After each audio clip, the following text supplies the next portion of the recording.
Welcome to Pitt Tonight. Thank you. This is our 14th episode, and just like when my dog turned 14, we had to put him down, and it was the saddest day of my life. It's fine.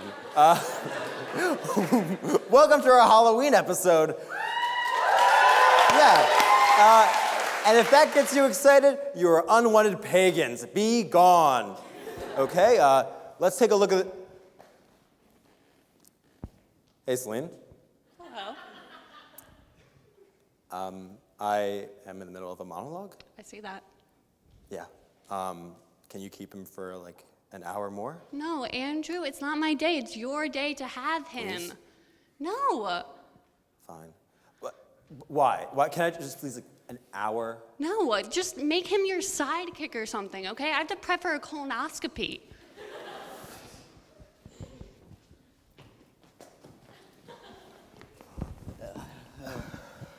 Hey, how are you doing, Lorenzo? How you doing? Hello, Father. It's nice to see you. I gotta remind you, I'm 24, so, Oh, always 24 to me. Oh. Do you want to be my sidekick today? If you need help, I'm happy to oblige. Oh, we don't have to do that. We can do maybe some more like kid stuff. Like I can read 24. Okay, I can tell you one of your favorite stories. There once was a prince named Andrew. He was the handsomest and most brave man in all the land. He fought fearsome dragons and monsters, and even custody lawyers who tried to take his son from him for 5 days out of the week. Everybody loved Andrew except for the mean old witch Celine, who was out to ruin his life. First of all, we're not having a moment, just with a melodramatic. It's fine. Thank you, though. Yeah, you know, you've told me that story a lot.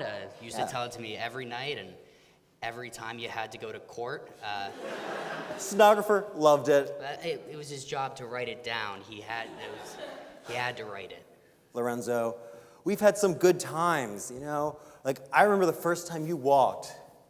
Like, me home from a party I was too drunk at. Yeah, I know. We've had some real moments together, like our first fishing trip, where you learned the difference between a fatherly pep talk in a boat and an hour-long rant about communism. Yeah, and when we had the talk, you know, and you explained to me the finer points of the female anatomy that I was not interested in knowing about.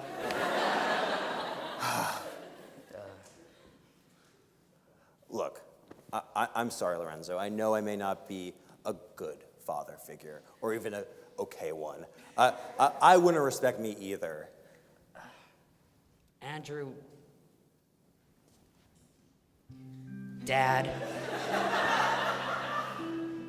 it's okay. I know it might seem like I don't respect you, because there's tons of reasons why I shouldn't. Plenty. Like a lot. Too many to name. So we won't. Oh, good. But I respect this, that you make people laugh. And I respect the guts that it takes to forcibly adopt someone who's older than them. Hey, son, why don't we start the show? I'd love that. Good.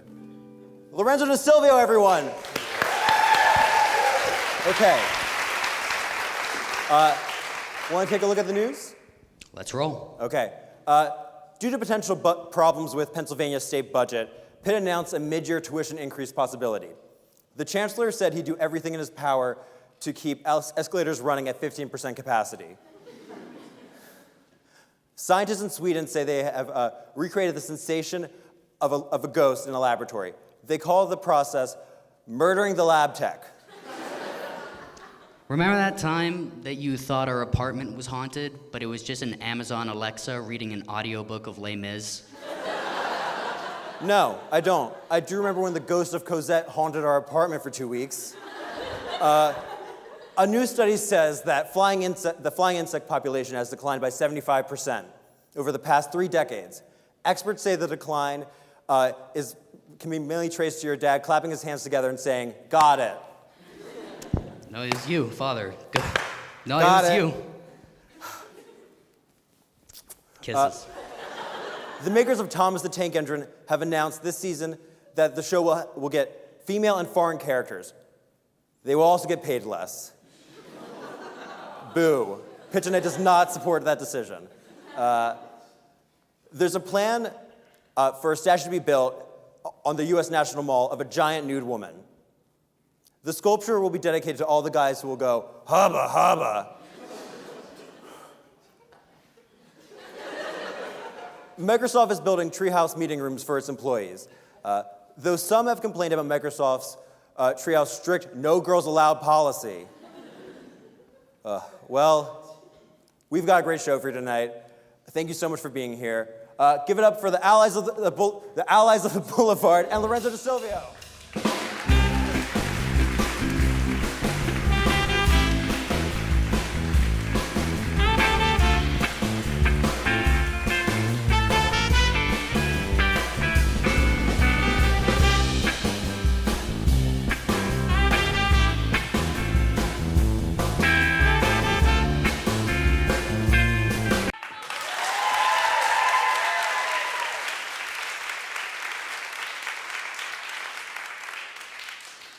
Andrew, I just want to say thank you so much for bringing all of us out on this camping trip.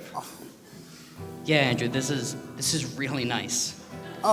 You know, guys, you're my friends, you're my amigos. It's the least I could do. But it's getting pretty late, and it's almost Halloween.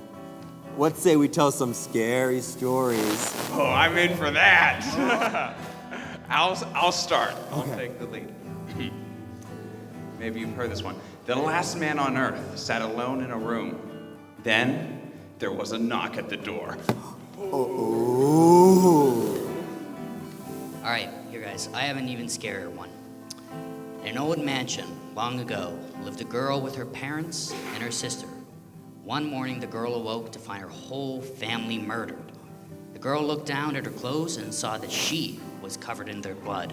Ooh, okay, my turn.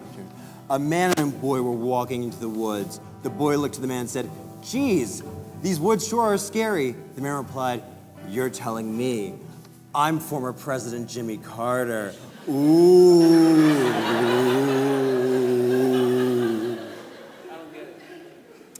What? You know, because he's like dead. Jimmy Carter's not dead. I think the story you were trying to tell goes something like, a man and a boy were in the woods. The boy looked to the man and said, "Geez, these woods sure are scary." The man replied, "You're telling me. I gotta walk out of here alone." Ooh. Okay, I think I get it. Maybe. Here, let me go again so you can Okay. get the example. A boy is upstairs playing in his room. He hears his mother downstairs call him for dinner. He leaves his room, but before he makes it to the stairs, his mother calls from her room saying, "Don't go down there. I heard it too." Okay, I think I've got it. This won't put your neck hairs on edge. A young girl was sleeping in her bed. Every night she would dangle her hand off the bed to pet her dog. And tonight, as it was dark and stormy, there was no difference. She let her hand down and felt her dog licking it reassuringly. Later in the night, she went to the bathroom to get a drink of water. But when she entered, she saw her dog in the bathtub covered in blood. Horrified, she turned around, only to see former President Jimmy Carter standing there. "People have tongues too," he said with a charismatic smile.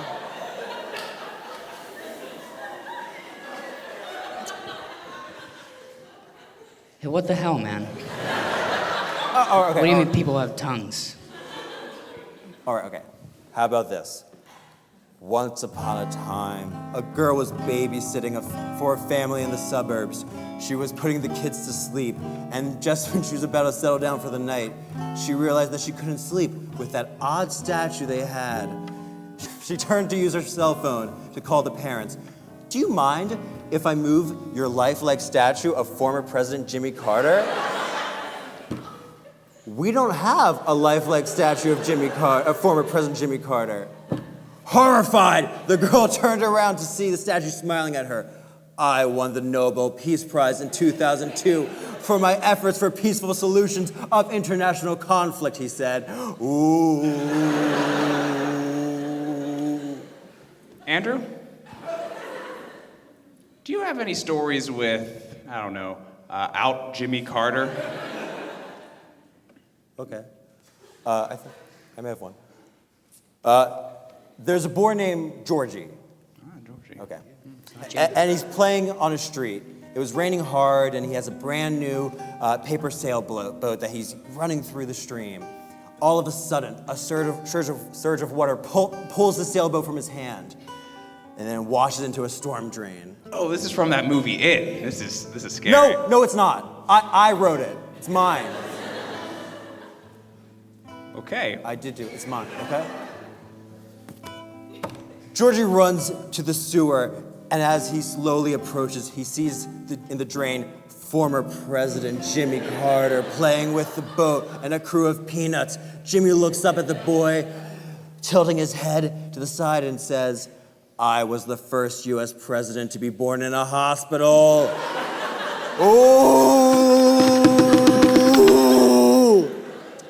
Does anyone else want to tell a scary story? Fine, I'll go again. Oh. Once upon a midnight dreary, while I this is the weak and Raven. Weary. It's not the Raven. Is it Jimmy Carter? Yes, it is. You know, I think it's about time we go to bed for night, let's just settle down. And many years ago in a kingdom by the sea, Oh, God. there a maiden that lived whom you may know by the name Carter, Jimmy. And this peanut he lived with no other thought than to be loved by me. I was a child, and he was a president in this kingdom by the sea. What are you happened in your implying? past? But we loved with the love that was more than love. I am my cutie, Jimmy C. He's 93. He was my sweet little Georgia peach. For a taste I had to plea. And this was the reason that long ago in the kingdom by the sea, I took a large bite and sunk my teeth into my baby Jimmy C. So that he cracked like a peanut shell and let it all get loud, woo-hee, to shut him up. To shut up my meal. I sucked the life out of dearest Jimmy C. And all the night's tides, I lie down by the side of my darling, my life, my bride, former president and Nobel Prize recipient, Jimmy Carter, in her sepulcher by the sea, in the tomb by the sounding sea.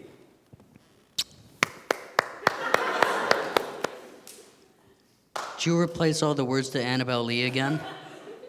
We'll be right back.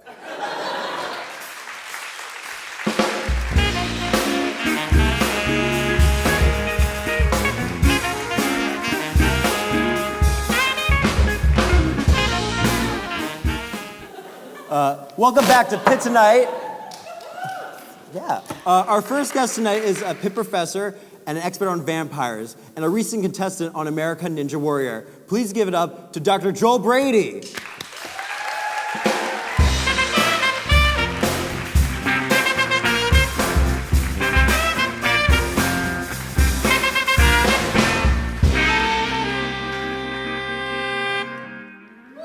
Hello. Hello. Thank you for coming on the show. Thank you for having me. Oh, I mean this in all sincerity. This is probably the top 2 coolest TV shows I've ever been on. It's right thank up there. you. Probably. Thank you. Good. We do have no obstacle courses for you, but we have questions. Okay. When you were in Oakland, were you just always a ninja warrior? You know, in many ways, my ninja training began here in Oakland. Yeah, the tough streets. Yeah. Actually, whenever I was an undergrad here in my senior year, I was at my wife's, she was my girlfriend then. We've been together since we were 14, by the way. I mean, yeah, it's sweet, but she also tells me things that I did when I was 14. So. But I was at her apartment, and it was in South Oakland on Ward Street. I don't know if anybody... We're familiar. Ward Street, anyone? Right. Things will get better after this. And I was going through the alley outside her apartment, and I heard there were no lights, and I heard a deep voice behind me say, "Hey man, you see this?" Which is like the last thing you want to hear in an alley. What was ever. it? So I turned around, and it was a gun. The Yikes. guy had a gun, and he had it pointed right at me. And I'd always had this plan since I was 7 years old. Right. That I would do like a roundhouse kick to the gun. Right. And then like karate to the face, and just neutralize the criminal. That was naturally. And I thought it was a pretty good plan.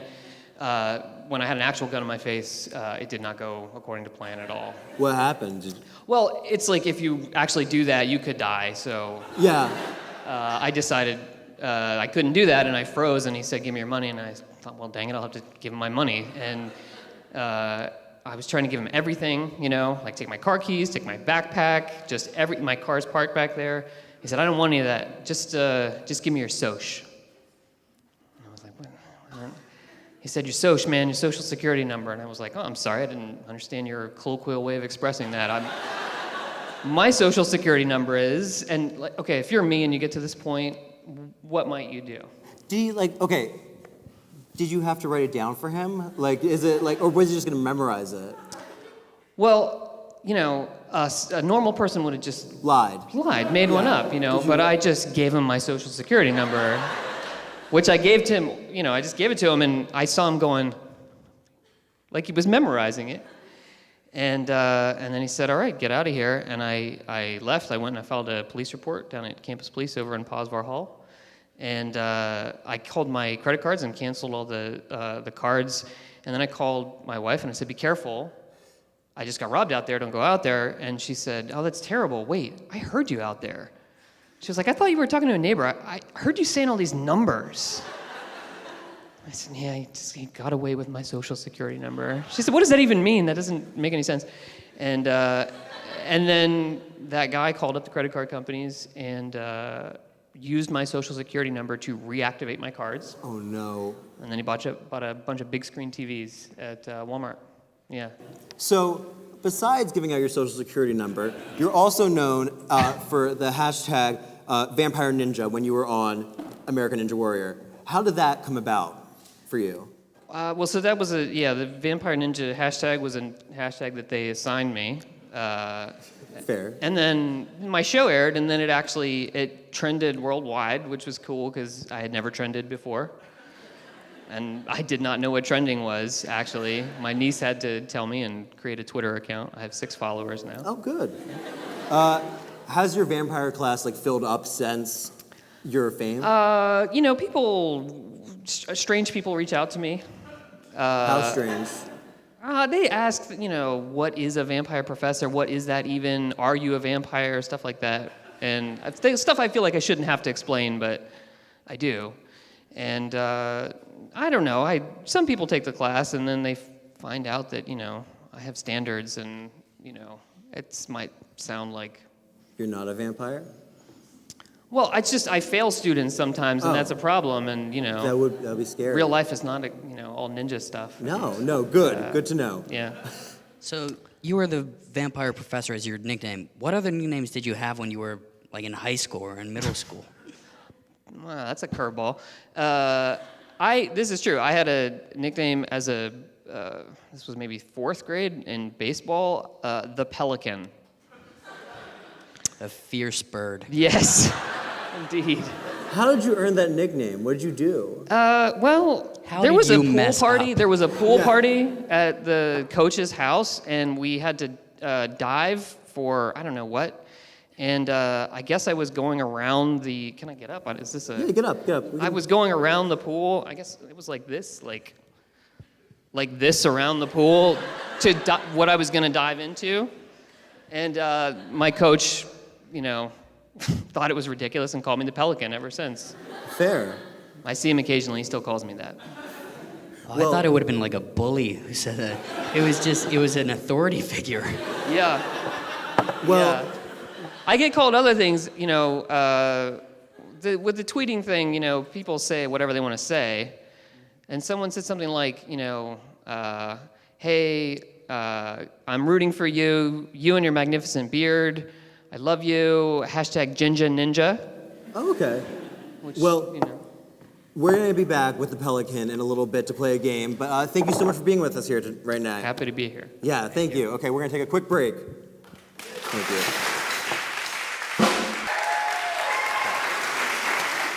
Welcome back to Pitt Tonight. We're going to play a game where you tell me which vampire do you think would make it further in American Ninja Warrior. Sounds You should be ridiculous, prepared for but this. okay, yes. So does American Ninja Warrior. I know. My show's not that ridiculous. You have grown men That's jumping fair. off That's obstacles. fair. This is fine. Okay, let's start. Edward Cullen or the Count from Sesame Street. Who do you think would get further in American Ninja Warrior? I have to give you some criteria, I'm assuming. So, yeah, I would like you to defend your answer. Count Von Count, because Team Jacob. Fair. That is correct. That's correct. Okay. Now we have Nosferatu or Vampire Weekend. I had a pretty severe overbite as a young child, and that's about what I looked like in 3rd grade. So, yeah, Count Orlok, Nosferatu, him. There's 4 of them. So, like, if he falls once and one of them fall once, there's still 3 others. Also, they can go in the sunlight. Aren't they emo or something? I think they're successful. I don't know much about them. Okay, I've heard one song of theirs that I enjoyed. good. The little vampire himself, but he's gonna be all grown up, so he's gonna compete. Or, This is like that's actually what he looks like now? yeah, he looks good. I think he looks grown up. Is Or, he in things? I mean, he's not as successful as Vampire Weekend or Lady Gaga. Or Count Chocula. Never discount the power of chocolatey crunch. Thanks, Lorenzo. Yeah, thank you for that. No We're problem. gonna go with Count Chocula? I know Count Chocula. I've had the cereal. I always get him and Count Von Count confused. How? I do. I don't know why. It should discredit me from being able to teach that class. But Count, what is his name even? Count Chocula. Count Chocula. I'll go with that. Good. Oh, no. Oh. Well, who do you think would make it up this wall? Spike from Buffy the Vampire Slayer, or just a vampire bat? With the vampire bat, he can fly, right? Or she. We'll see. Or whatever. He's Yeah. a strong person. He has a very compelling backstory. It's very I feel sad. like you were pretty invested in these choices before we came out here. Yeah. Yeah, I still said a vampire bat. Yeah. Okay, it's okay to be wrong. Well, thank you for hanging out with us, Dr. Brady. We'll be right back with our next guest, but really, thank you so much. You're most welcome. Thank Thank you. you.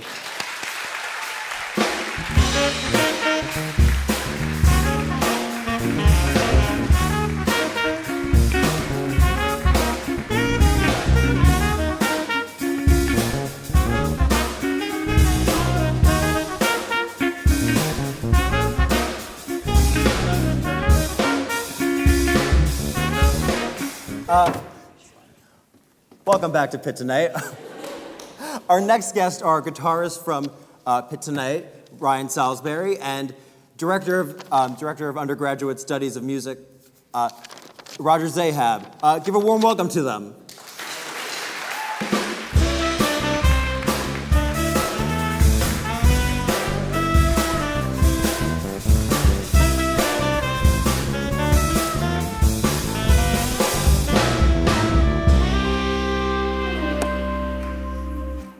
Thank you guys for being here. Glad to be here. Me too. Thank you, Ryan. So, do you want to give us some background about you guys? Like, how did you end up at Pitt for music? So, I've had an interest in music since a little kid, and then got really interested in high school. Moved from Massachusetts to Pittsburgh during high school, and was kind of forced to go to Pitt by my parents, but not 100%. And I wanted to do a double major in music and something else. I just picked biology because it covers a bunch of sciences. So Good. that's why I'm here. Okay.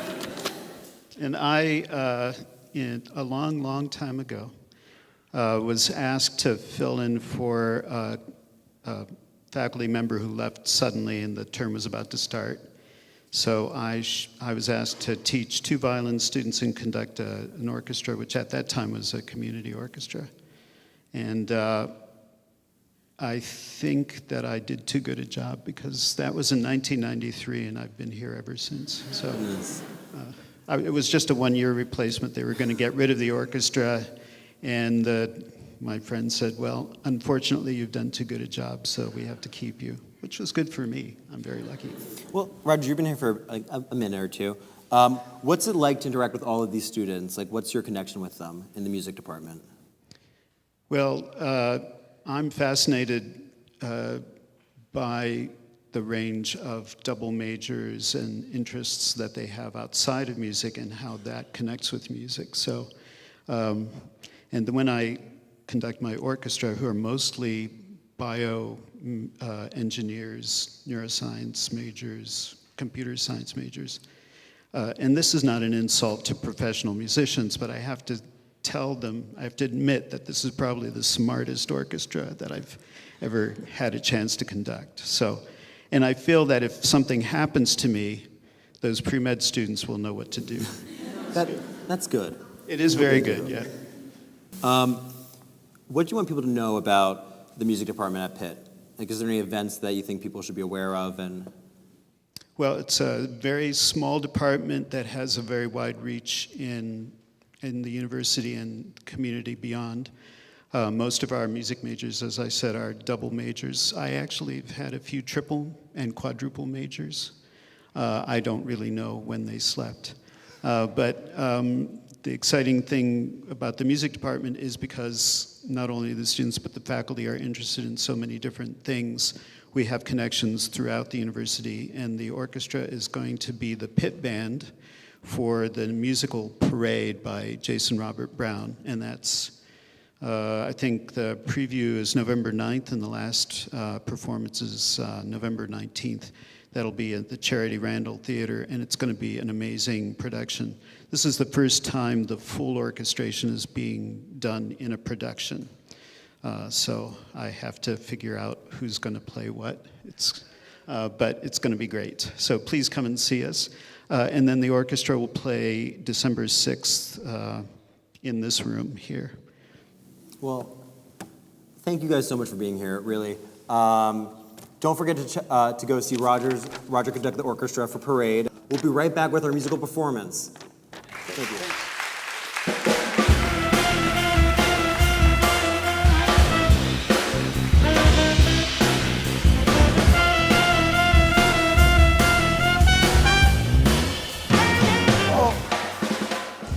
Well, our musical guest tonight is a string quartet featuring Roger and the students from Pitt Orchestra. They'll be playing Schubert's Quartet, number 13 in A minor.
That's our show for you. Give it up one time for the musical guest.